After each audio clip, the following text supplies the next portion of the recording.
우리 저기 계신 성도님과 인사하겠습니다. 잘 오셨습니다. 잘 오셨습니다. 한 번 더 인사하십시다. 메리 크리스마스. 네, 메리 크리스마스입니다. 네, 우리 청년들 왔습니까? 청년들 손 한번 들어주세요. 네, 청년들 사랑하고 축복합니다. 우리 중고등학생들 지난주에 안 했어요, 그죠? 중고등학생들 왔어요? 네, 몇 학년이에요? 2, 중2, 중1, 고1? 아, 그래요. 어려 보이서. 그래요, 잘 왔어요. 우리 꼬맹이들 뭐해요? 위에서 놀아요. 우리 잠옷실에 있는 꼬맹이들도 이따 기도할 때는 아빠 엄마 옆에 와서 기도하셔요. 알았죠? 네. 자, 우리 엄마 아빠들 이따가 아이들 옆에 오시면 아이들 꼭 붙잡고 기도해 주십시오. 그 기도를 먹고 자랄 겁니다. 아이들이 하나님께서 귀하게 붙잡아 주시고 아이들 인도해 가실 줄 확신합니다. 우리 야고보서 5장 13절에서 18절 우리 읽도록 하겠습니다. 야고보서 5장 13절에서 18절 한 절씩 함께 읽고 마지막 절 함께 읽도록 하겠습니다. 너희 중에 고난당하는 자가 있느냐? 그는 기도할 것이요 즐거워하는 자가 있느냐? 그는 찬송할지니라. 너희 중에 병든 자가 있느냐? 그는 교회의 장로들을 청할 것이요 그들은 주의 이름으로 기름을 바르며 그를 위하여 기도할지니라. 믿음의 기도는 병든 자를 구원하리니 주께서 그를 일으키시리라. 혹시 죄를 범하였을지라도 사하심을 받으리라. 그러므로 너희 죄를 서로 고백하며 병이 낫기를 위하여 서로 기도하라. 의인의 간구는 역사하는 힘이 큼이니라. 엘리야는 우리와 성정이 같은 사람이로되 그가 비가 오지 않기를 간절히 기도한즉 3년 6개월 동안 땅에 비가 오지 아니하고 다시 기도하니 하늘이 비를 주고 땅이 열매를 맺었느니라. 아멘. 오늘 이 말씀을 붙들고 믿음의 기도 능력을 경험하는 삶이란 제목으로 함께 말씀을 나누도록 하겠습니다. 며칠 전에 저녁에 이렇게 집에 갔는데 5살짜리 저희 막내 아들이 저에게 뜬금없이 이런 질문을 했습니다.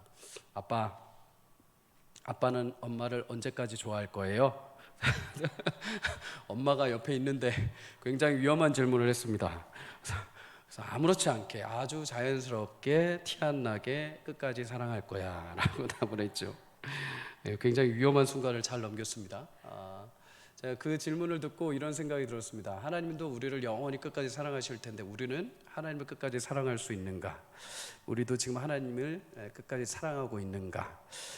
요즘 교회들 가운데 여러 가지 위기가 있다고 말합니다. 코로나 때문에 위기가 있었고 또 여러 가지 문제들이 있었죠. 그런데 더불어 가장 큰 위기는 편리함 그리고 우리의 물질주의 이런 것들이 예전과 다르게 우리 하나님과의 마음을 멀어지게 만들어 놓는 하나의 원인들이 되기도 한답니다.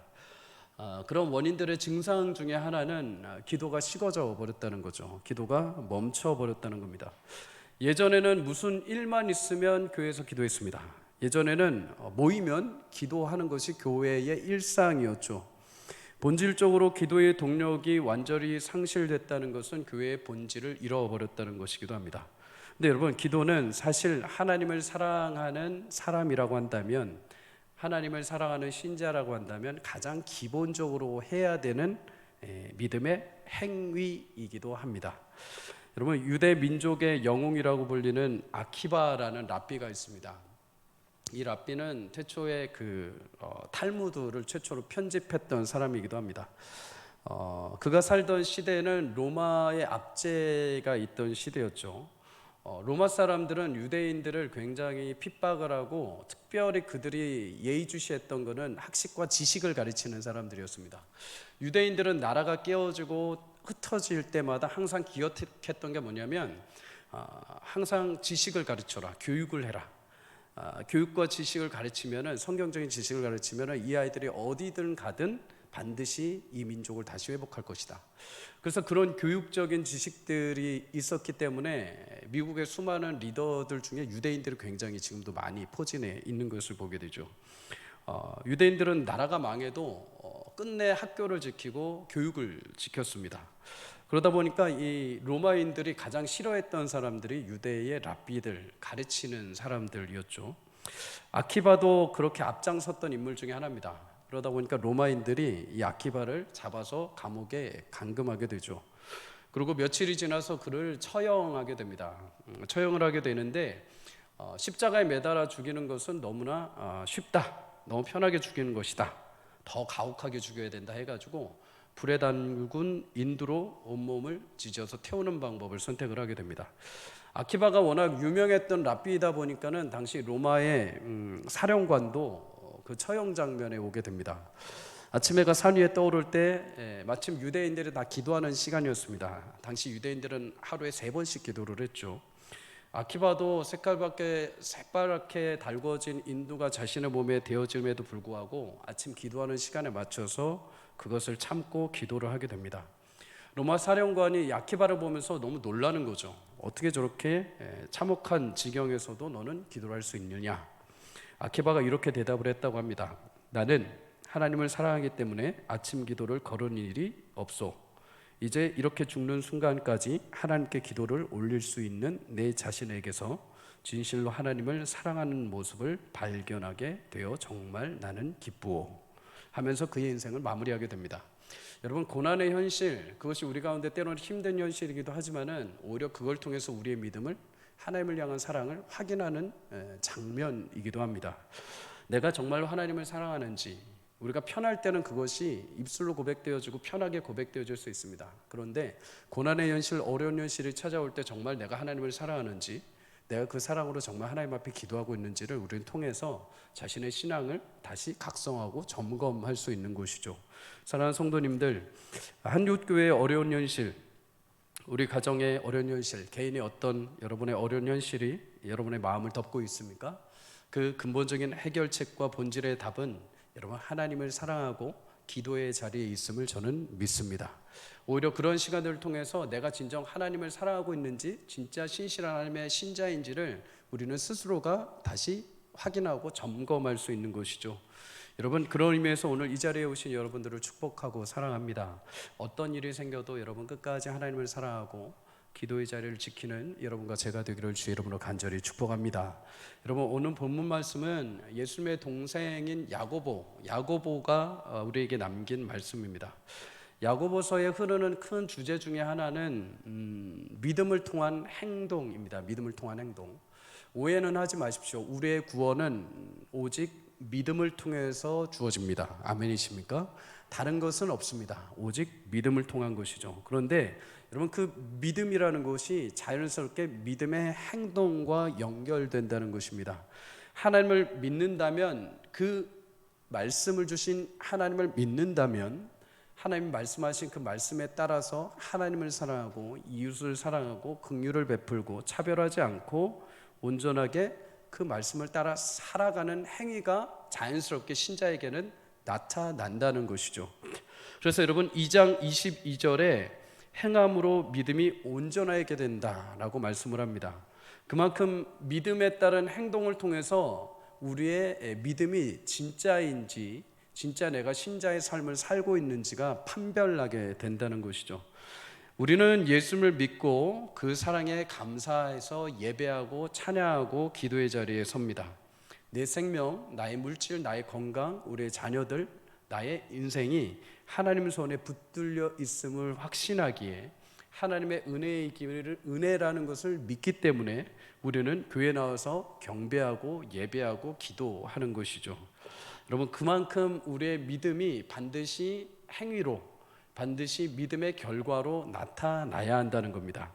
야고보서 2장 26절은 말씀합니다. 영혼 없는 몸이 죽는 것 같이 행함이 없는 믿음은 죽은 것이니라. 여러분, 영혼이 몸에서 떠나면 죽게 되어 있습니다. 그렇죠? 여러분, 그와 마찬가지로 믿음에 있어서도 믿음의 행함이 없는 믿음은 죽은 믿음과 같습니다. 마치 이것은 동전의 양면과도 같은 것이죠. 내가 믿었다고 한다면 하나님을 믿는 만큼 그 행위가 우리 가운데 나타나고 쫓아와야 하는 것이죠. 그게 진짜 신자의 삶을 살아가고 있는지 점검이 되는 것입니다. 그럼 믿음을 통한 신실한 참된 행함을 통해서 여러분 모두가 온전한 신실한 신자의 반열에 설 수 있기를 주의 이름으로 간절히 축복합니다. 여러분, 이렇게 신자가 마땅히 믿음을 지키며 나타나야 될 행동에 대해서 야고보 사도는 1장부터 5장까지 쭈루루루 계속 이야기를 합니다. 스스로 높음을 자랑하지 말고 낮아짐을 자랑해라. 성내기를 더디해라. 속히 말하기보다는 듣기를 잘해라. 참된 금식을 해라. 이웃 사랑하기를 내 몸과 같이 행하라. 혀를 잘 길들이고 너의 그 입술로 하나님을 찬양해라. 온유하고 싸우지 말며 하나님께 복종하며 불의한 재물을 얻거나 사치하거나 방종하지 말고 끝까지 주님 오시는 날까지 길이 참아라.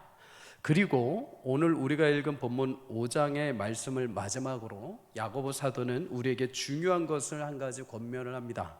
그것이 13절에 등장을 하죠. 우리 13절 함께 한 번 더 읽도록 하겠습니다. 시작. 너희 중에 고난당하는 자가 있느냐? 찬송할지니라. 아멘. 여러분, 그렇게 믿음을 지키고 그 행실을 따라가는 살아가는 삶에 대해서 야고보 사도가 오늘 한 가지 마지막으로 이야기를 합니다. 너에게 고난이 있느냐? 성도에게 고난이 자연스럽게 임하는 것이다. 그런데 그 고난이 올 때 무엇을 해야 되냐? 기도를 해야 된다. 너희 앞에 믿음을 점검할 때 항상 그것이 무엇이냐? 저항이 올 때마다, 고난이 올 때마다 두렵거나 염려하거나 포기하지 말고 신자라고 한다면 그 모든 일이 하나님 손에 있음을 확신하며 기도를 먼저 해라 라는 것이죠. 여러분, 고난 앞에 우리는 자연스럽게 기도를 해야 됩니다. 그렇게 기도하는 이유는 그 문제의 해결도 있습니다. 이 문제를 해결해 주십시오 라는 목적도 있지만 오늘 야고보의 뉘앙스는 조금 다릅니다. 인내할 수 있게 기도하라는 것이죠. 어려움과 고난의 현실이 왔을 때 믿음을 지킬 수 있도록 기도하라는 것입니다. 하나님, 이 문제를 해결해 주십시오도 있지만 이 문제 앞에 내 믿음이 상하지 않도록 끝까지 믿음을 지킬 수 있도록 저에게 인내와 힘을 주십시오. 여러분, 고난 가운데서도 믿음의 신자가 해야 할 그것은 묵묵히 기도하는 것인 줄 믿습니다. 여러분, 그래서 사자굴에 들어간 다니엘도 포기하지 않고 그리 아니하실지라도 믿음으로 기도했죠. 여러분, 온 나라가 패망의 소식이 들리고 무너진 소식이 들은 느헤미야도 먼 타국 땅에서 하나님만 바라보며 그래도 기도를 했습니다. 광야에 쫓기던 다윗도 자신의 인생을 포기하지 않고 그 어둠 가운데 있는 굴 속에서도 하나님 바라보며 인내할 수 있도록 기도를 했죠. 여러분, 고난 가운데 우리가 기도한다는 그것은 고난마저도 하나님의 손에 있고 그 고난을 인내하게 해주신 이도 하나님이시오, 그 고난을 해결하시는 분도 하나님이심을 믿기에 확신하며 믿음의 행위로 기도하는 것입니다. 여러분, 하나님은 그 인내 가운데 그렇게 믿음으로 묵묵히 기도하는 자들 가운데 역사와 은혜를 베풀어 주시는 줄 믿습니다. 사랑하는 성도님들, 고난의 현실이 찾아올 때 여러분, 생각, 수많은 말, 방법을 찾기 이전에 먼저 기도로 무릎으로 나오시기를 주 여러분을 축복합니다. 신자라고 한다면 그것이 먼저 마땅하다고 합니다. 내 관계 가운데, 나의 사업장의 문제 가운데, 나의 자녀의 문제 가운데 여러 가지 문제들이 있을 때 먼저 머리 아파 둘러싸지 말고 정말 모든 것이 하나님 손에 있다고 확신한다고 한다면 그리 아니하실지라도 일단 무릎으로 주님 앞에 나와라. 그것이 신자의 믿음에 합당한 행동이라는 것입니다. 여러분, 그것이 해결되거나 그것이 문제가 지금 당장 없어지는 것은 두 번째입니다. 하나님이 보시는 것은 믿음의 자세인 것이죠. 그것이 해결되냐 안 되냐는 그 다음에 하나님이 하실 일입니다. 그것은 우리의 관여할 바가 아니죠. 우리에게 마땅히 있어야 될 연단이라면 하나님께서 적정한 시간 동안 주실 것입니다. 우리가 마땅히 피해야 될 문제라고 한다면 하나님은 기도할 때 그것을 피하게 하실 줄 믿습니다. 우리가 그것을 감당할 수 없는 문제라고 한다면 기도할 때 하나님께서 우리를 피하게 하실 줄 믿습니다. 사랑하는 성도님들, 여러 문제 앞에서 우리의 생각, 우리 인간적인 말, 어떤 행동 이전에 먼저 묵묵히 주님 앞에 나와 기도할 수 있기를 축복합니다. 하나님, 이것 또한 주의 주권 안에 있습니다. 이것 또한 주님의 능력 안에 있습니다. 주님 내게 은혜를 베풀어 주십시오. 그럴 때 여러분의 삶 가운데 응답하시는 주의 은혜가 있기를 주 여러분을 간절히 축복합니다. 여러분, 그런데 야고보는 고난만 있을 때 기도하라고 하지 않습니다. 즐거울 때도 기도하라고 합니다. 그런 말이 어디 있습니까? 오늘 본문은 즐거워하는 자는 찬송해라 라고 이렇게 말하죠. 근데 여러분 찬송이 뭘까요? 시편을 보면 알 수가 있습니다. 여러분 찬송은 그냥 노래가 아닙니다. 찬송은 기도가 담겨 있는 곡조이죠. 음율에 맞춰 있는 기도가 바로 여러분 찬송입니다. 찬송은 그냥 인간적인 어떤 감정을 흔드는 것이 아니라 하나님을 향한 기도인데 거기에 음악을 담아서 우리가 고백하는 것이죠. 여러분 좀 더 쉽게 말하면 좋은 일, 행복한 일이 너에게 있느냐? 그러면 하나님께 감사의 기도를 하라는 것입니다. 요즘 한국교회가 여러분 기도의 열정과 야성을 잃어버린 이유 중 하나는 물론 코로나도 있지만 현실적인 어려움도 있지만 가장 큰 이유 중에 하나는 여러분 물질적인 풍요의 시대가 왔기 때문입니다. 여러분 이제는 웬만하면 배고프지 않습니다. 그죠? 과거의 부모님 세대처럼 하루하루 힘겹게 먹고 살 만큼 어려운 시대는 아닙니다. 어렵다고는 하지만은 자신들이 쉬어야 할 거 다 쉽니다. 자신들이 힐링할 거 다 하고 놀러 갈 거 다 합니다. 맛있는 거 찾아서 먹고 갈 거 인스타에서 다 보고 가서 다 어떻게 해서 먹고 사진 찍고 다 옵니다. 그렇죠? 여러분 자신만의 해야 할 것 다 합니다. 근데 여러분 참 사람이 간사하죠. 배가 부르면 사람은 교만해집니다. 그토록 어려운 시간에는 하나님을 붙들다가도 문제가 해결이 되면 더 이상 하나님을 찾지 않습니다. 근데 여러분 야고보 사도는 그런 상황 때문에 방종하지 말라는 것입니다.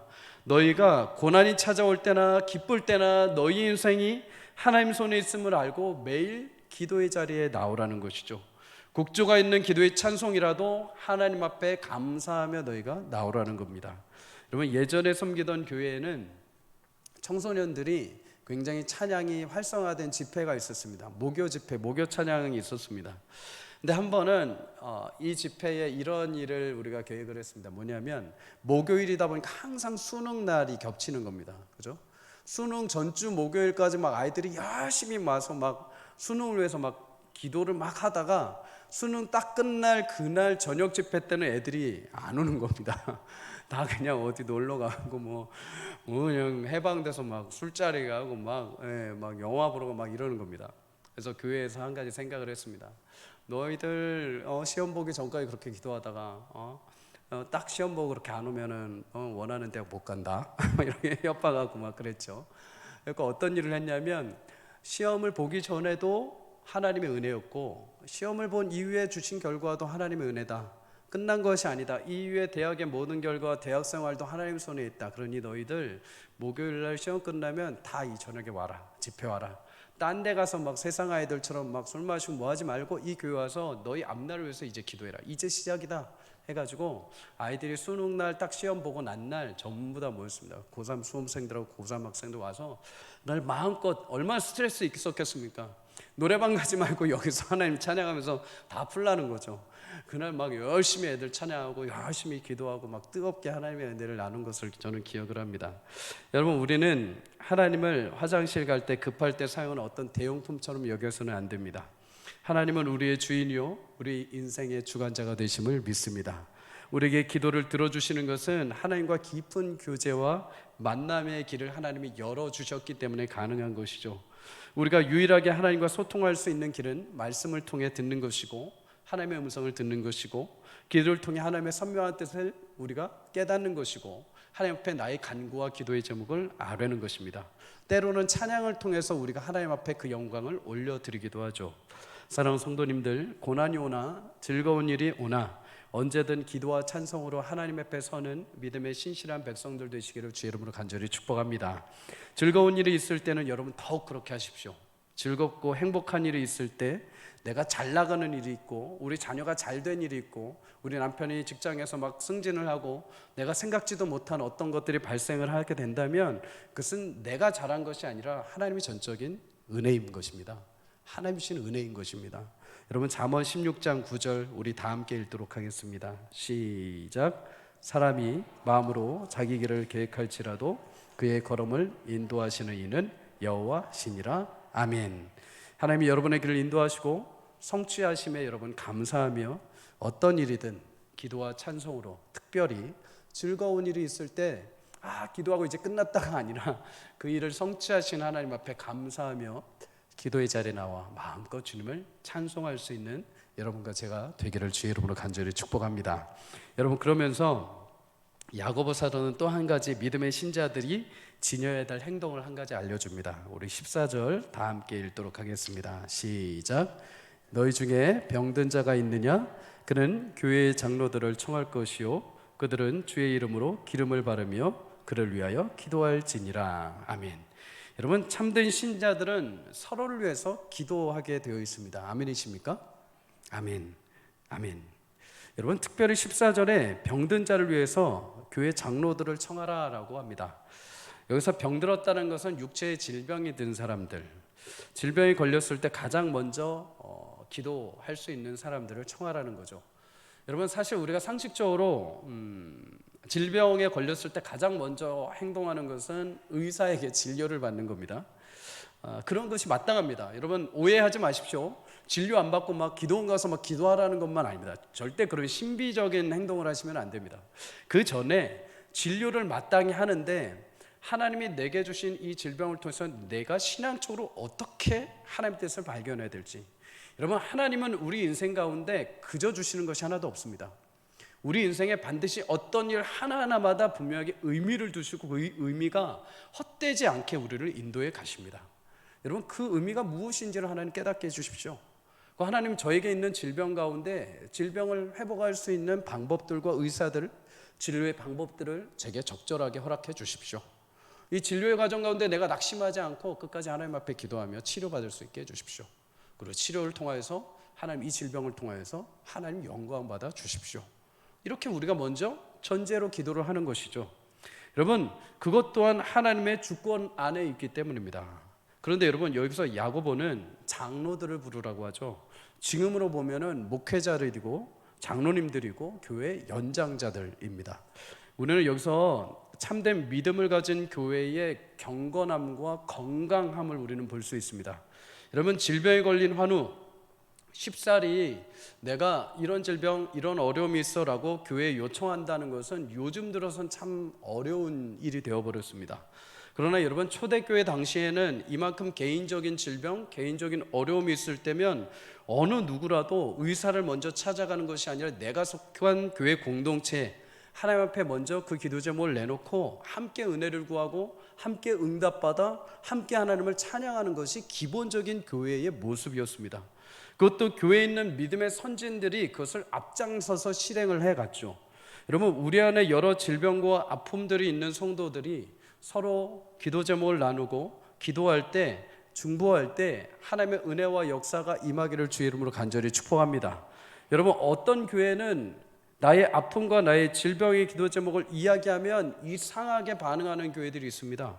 건강하지 못한 교회들이죠. 내가 저 집사 저럴 줄 알았어. 내가 저 권사 저럴 줄 알았어. 에이, 뭐 잘됐다 이러면서 성도들을 품지 않고 희한하게 반응들을 하는 교회, 신앙이 성숙하지 못한 교회들의 모습이죠. 사랑, 우리 서울삼관교회 어느 누군가 질병의 아픔과 눈물로 기도 제목을 나눌 때 그것이 누군가에게 요깃거리가 되지 않고 참된 서로의 아픔이요 기도 제목이 되시기를 주의 이름으로 간절히 축복합니다. 누군가가 아프고 눈물 날 때 그것을 받아들이고 함께 수용하고 영적으로 함께 기도해주며 하나님의 응답하시는 놀라운 역사를 통해서 온 교회가 함께 기뻐하고 찬양하는 성숙한 교회가 될 수 있기를 주의 이름으로 간절히 축복합니다. 여러분, 외형적으로 무엇인가 해서 교회가 성장하는 것이 아닙니다.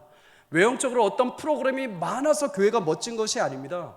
진짜 성숙하고 멋진 교회는 성도 한 사람 한 사람이 신앙의 성숙을 이루어서 누군가의 연약함을 보고 함께 기도하고 위로해주는 모습이 나타날 때 진짜 교회의 모습인 것이죠. 진짜 성숙한 교회의 모습인 거죠. 교회가 존재하는 이유가 무엇입니까? 예수님을 닮는 것 아닙니까? 예수님을 따라가는 것 아닙니까? 근데 우리 신앙의 모습들은 어느 순간부터 기도의 자를 잃어버리고 외형적인 것들, 화려한 것들, 멋진 것들, 퍼포먼스에 자랑해서 우리가 정작 붙들어야 될 성도들 안에 사랑과 위로와 교제와 기도가 사라져버렸다는 것입니다. 사랑하는 성도님들, 기도 제목이 있다면 여러분, 저뿐만 아니라 우리 부목사님들, 우리 전사님, 우리 장로님들, 권사님들에게 서슴없이 함께 이야기해서 그 기도 제목을 함께 나누고 위로하고 기도의 역사와 은혜를 함께 누릴 수 있기를 주의 이름으로 축복합니다. 여러분, 교회는 그래야 됩니다. 여러분, 식당에 모였든 1층 로비에 모였든 어느 부서실에 모였든 사람들의 얘기가 많이 터져 나오는 것이 아니라 하나님의 얘기가 나와야 됩니다. 이번 주 내가 한 주를 살았는데, 지난주 말씀을 붙들고 내가 살았는데, 내가 힘들었지만 도전받았지만 그 말씀으로 살았는데 하나님이 이렇게 응답해 주셨어. 하나님이 이렇게 일하셨어. 내가 굉장히 힘들었는데 누가 기도해 주셔서 이렇게 하셨어. 너무나 감사했어. 이런 고백들이 나와야 되는 게 교회의 모습입니다. 누군가가 힘들고 눈물 가운데 있고 얼굴이 안 좋으면 너 무슨 일 있어? 얘기해봐. 내가 기도해 줄게 하면서 식당이든 어디든지 간에 기도의 모습들이 구석구석마다 일어나야 되는 게 기도의 모습들입니다. 교회의 모습들입니다. 근데 모이는 곳곳마다 세상의 말이 나오고, 누군가가 이렇게 해서 투자해서 누군가 성공했대, 어떤 자녀들이 이것 때문에 잘 됐대, 누군가 이거 해가지고 성공했대. 이것이 아니라 교회는 하나님의 말씀과 음성이 들려야 되는 것인 줄 믿습니다. 교회는 누군가가 울며 불며 그냥 이 자리에 있다가 그냥 도망가는 것이 아니라, 내 아픔을 얘기하면 누군가 욕거리가 될 것 때문에 두려워서 말 못할 것이 아니라, 누군가 한이 맺히고 누군가 눈물 가운데 해결할 수 없어서 마음의 근심과 어려움이 있어서 교회에 와서 예배할 때 하나님 말씀으로 위로 얻고, 누군가에게 그것을 토로하고 함께 누군가 손잡아주고 기도할 때 하나님의 역사하시고 위로하시는 은혜를 나누는 것이 교회가 되는 줄 믿습니다. 사랑하는 우리 성도님들, 여러분이 주일날, 금요일날, 여러분이 평일날 오셔서 여러분 세상의 수많은 얘기를 하고 재미있게 이야기하는 것도 참 좋습니다. 즐겁게 이야기하는 것도 좋습니다. 근데 그것은 우리의 진정한 영적인 본질과 우리의 문제들을 해결하지는 못합니다. 우리의 진정한 회복은 함께 붙들고 기도할 때입니다. 함께 붙들고 기도할 때 하나님이 역사하시는 은혜를 볼 때 우리 온 교회가 다시 기도의 영광으로 회복될 줄 믿습니다. 여러분의 모인 자리에서 누군가 얼굴이 어려울 때, 누군가 상심해 있을 때 물어보십시오. 기도 제목이 뭐 있어? 내가 함께 기도해 줄게. 그 자리에서 기도하십시오. 창피해하지 마십시오. 누군가 함께 이렇게 기도하고 있는 거 이상하게 보시지 마십시오. 쟤네 왜 안 하던 짓 해? 이렇게 하지 마십시오. 안 하는 게 이상한 겁니다. 안 하는 게 비정상입니다. 교회는 기도하는 곳입니다. 교회는 찬양하는 곳입니다. 교회는 예배하는 곳입니다. 교회는 세상 얘기가 나오는 곳이 아니요, 하나님의 영광의 말씀을 붙잡고 기도하는 자리인 줄 믿습니다. 사랑하는 성도님들, 그 기도가 우리 가운데 회복되기를 주의 이름으로 간절히 축복합니다. 여러분, 이렇게 서로를 위해서 기도하는 것이 얼마나 귀한 것인지 15절에서 16절 야고보는 이렇게 이야기를 합니다. 함께 읽어볼까요? 시작. 믿음의 기도는 병든 자를 구원하리니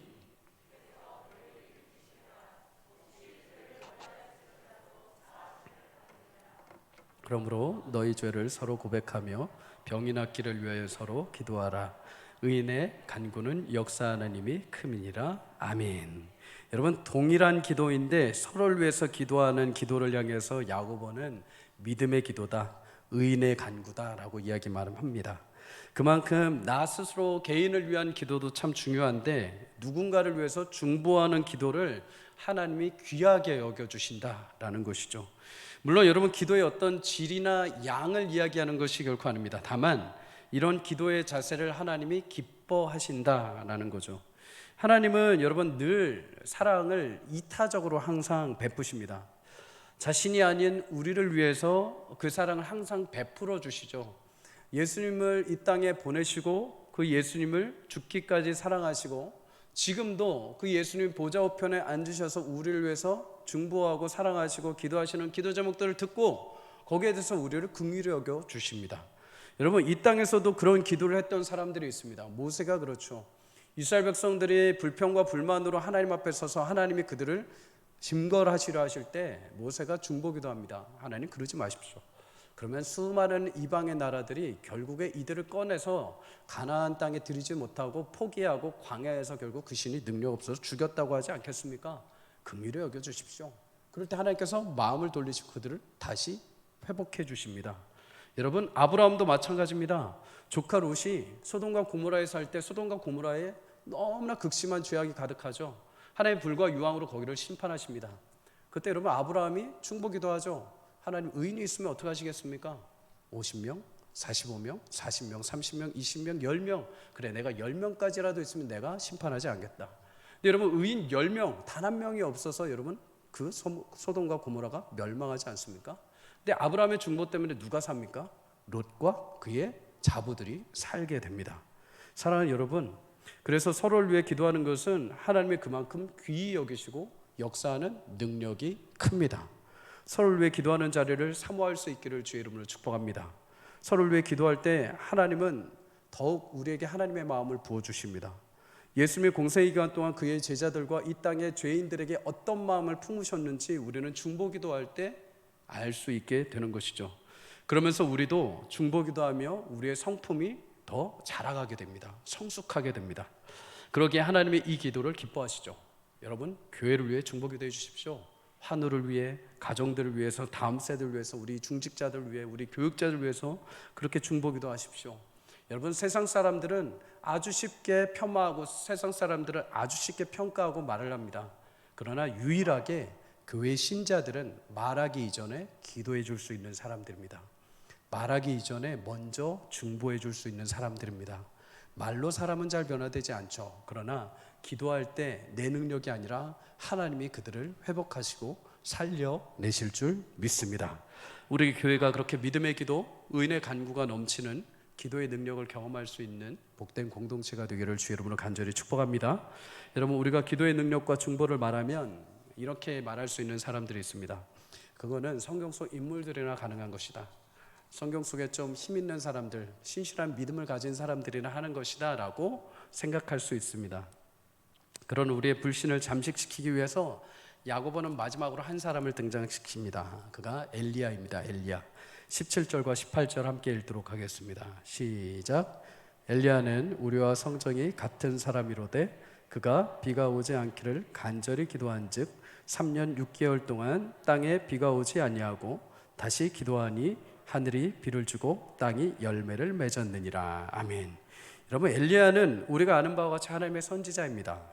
죽지 않고 하나님 나라의 병거를 타고 올라간 사람이기도 하죠. 근데 여러분, 성경이 뭐라고 하냐면 그도 성정이 우리와 같다. 다시 말해서 본성이 너희들과 똑같은 사람이라는 겁니다. 위대하게 볼 필요 없다는 겁니다. 별 차이가 없다. 너희와 동일하게 갈등을 겪고 회의감을 느끼기도 하고 지치기도 하고 고난받기도 하고 기도의 힘을 잃기도 하는 자였다. 여러분, 아합이 통치하던 시기에 하나님은 3년 6개월 동안 그 땅에 비를 내리지 않고 가뭄을 주십니다. 그리고 이제 하나님은 엘리야를 통해서 비를 다시 내리실 것을 말씀하시죠. 하나님의 권능을 아합에게, 이스라엘에게 드러내실 것을 말씀하십니다. 근데 이렇게 우리가 한 가지 주목해야 할 것이 있습니다. 비를 멈추시는 분, 비를 내리시는 분이 누구십니까? 하나님이십니다. 여러분, 실제로 열왕기상 18장 1절은 이렇게 하나님이 말씀하십니다. 엘리야에게 많은 날이 지나고 제3년에 여호와의 말씀이 엘리야에게 임하여 이르시되 너는 가서 아합에게 보이라 내가 비를 지면에 내리리라. 여러분, 비를 먼저 내리시려고 계획하신 분이 누구십니까? 하나님이십니다. 근데 하나님은 그 비를 자신 스스로가 내리지 않고 누구의 기도를 통해서? 엘리야의 기도를 통해서, 엘리야의 기도를 통해서 내리십니다. 엘리야가 누군데요? 우리와 성정이 같은 사람입니다. 우리와 똑같이 차별 없는 사람입니다. 근데 여러분, 엘리야가 한 가지 확신한 것이 있습니다. 하나님은 말씀하신 대로 이루시는 분, 하나님은 약속하신 대로 성취하시는 분. 여러분, 그 하나님의 말씀을 붙잡고 엘리야는 그저 믿음으로 기도한 것밖에 없죠. 근데 그 기도에 하나님이 응하셔서 마른 땅에 여러분 비를 내려 주셨습니다. 사랑하는 성도님들, 의인의 기도, 믿음의 간구는 무엇일까요? 하나님의 약속을 확신하는 사람들의 기도입니다. 어떤 숨겨져 있는 비범한 사람이 아니라 하나님이 그렇게 말씀하셨기에 말씀대로 이루어 주십시오. 말씀대로 주님 중보할 때 능력을 행하여 주십시오. 여러분, 우리는 기도할 때 하나님의 약속하셨음에도 불구하고 마음에 손을 얹고 생각해 보십시오. 반신반의할 때가 있습니다. 기도는 하는데 설마 되겠어? 설마 이루어지겠어? 하는 마음이 우리 가운데 없지 않아 있습니다. 저도 때로는 그렇습니다. 죄송하지만 기도할 때 하나님 이거 정말 하실까요? 하면서 그럼에도 믿음으로 겨우 꾸역꾸역 넘어갈 때가 있습니다. 그래도 하나님이 하실 거겠지 하면서 믿음으로 넘어갈 때가 있습니다. 여러분, 오늘 성경은 하나님의 약속하심을 확신하는 자의 기도, 하나님이 이루시는 그 뜻을 붙들고 기도하는 자들의 모든 기도를 하나님이 응답해 주신다라고 약속하십니다. 여러분, 야고보서 1장 6절에서 8절은 이렇게 말해요. 믿음이 없이 기도하는 것은 두 마음을 품는 것과 같다. 바람에 흔들리는 바다의 물결과 같다. 여러분, 그렇죠. 우리가 믿음 없이 기도하는 것은 두 마음 품는 겁니다. 될까? 안 될까? 근데 이것은 아무 능력이 없다고 한답니다. 바람에 흔들리는 물결과 같다고 합니다. 아무리 바람이 왔다리 갔다리 해도 결국에는 물결이 그 자리인 것처럼 우리가 두 마음 품고 기도하면은 하나님이 이루고 싶으셔도 안 이루신다고 합니다. 사랑하는 성도님들, 오늘 우리가 한 마음을 품을 수 있기를 주의 이름으로 축복합니다. 오늘 주님이 약속하셨다면 그 마음을 붙들고 여러분 끝까지 확신하며 기도의 자리에 설 수 있기를 주의 이름으로 간절히 축복합니다. 여러분, 그래 참 감사하죠. 여러분, 우리가 뭔데 하나님이 그 기도를 통해서 일하십니까? 하나님이 스스로 일하실 수 있는 분입니다. 하나님이 스스로 역사하실 수 있는 분입니다. 그런데 마치 그 열쇠를 우리 가운데 주신 것 같습니다. 베드로에게 그에게 하늘의 열쇠를 맡기실 때 하늘이 메이고 하늘이 풀리는 것, 네가 땅에서 풀리고 메이는 것, 그것을 통해서 내가 하늘이 열리고 메이게 할 것이다. 마치 그것처럼 우리의 기도를 통해서 하나님의 역사를 이루시고 안 이루시고를 그렇게 해주신다는 겁니다. 조금 쉽게 이렇게 표현을 해볼까요? 여러분, 이 교회 안에 아름다운 전등을 하나님이 이렇게 다 설치를 하셨습니다. 하나님은 스스로 켜실 수도 있고 끄실 수도 있습니다. 어두운 성전입니다. 그런데 그 키, 스위치를 누르는 능력을 누구에게 주십니까? 우리에게 주셨습니다. 하나님 스스로 하실 수 있음에도 불구하고 기다리시죠. 누가요? 우리가 킬 때까지요. 근데 여러분, 우리는 참 교만하죠. 우리가 이렇게 탁 키면은 마치 내가 불을 만들고 내가 불을 설치하고 내가 킨 것처럼 막 환호합니다. 와, 하나님 보십시오. 제가 이렇게 켜서 와, 응답하셨습니다. 근데 정작 누가 하신 겁니까? 하나님이 하신 겁니다. 근데 하나님이 참 대단하시죠. 우리가 스위치를 누르고 그것이 마치 우리가 한 것처럼 그냥 인정해 주신다고 합니다. 너희가 한 것처럼 그냥 인정해 주신다고 합니다. 왜요?